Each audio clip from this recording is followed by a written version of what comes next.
Rosalie, paano inaaksyonan ng DFA yung mga alegasyon ng katiwalian sa visa application?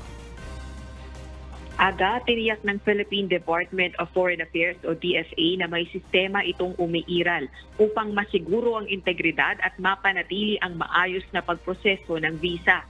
Kabilang narito ang pagsasagawa ng akma at masusing investigasyon sa mga ulat ng irregularidad kaugnay nito.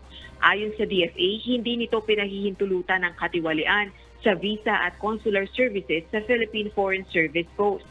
Ginawa ng kagawaran ng pahayag matapos maiulat kamakailan ang umano'y extortion o pangingikil sa mga foreign national na nag-a-apply ng visa upang makabiyahe patungong Pilipinas. Ilang embassy workers umano sa isang embahada ng Pilipinas abroad ang sangkot dito. Maigting naman ang ginagawang pakikipag-ugnayan ng DFA sa foreign service post at stakeholders sa tourism at security sectors patungkol sa pag-i-issue ng entry visas at pagresolba ng mga reklamo. Balik sa iyo, Aga. Maraming salamat, Rosalie Coz.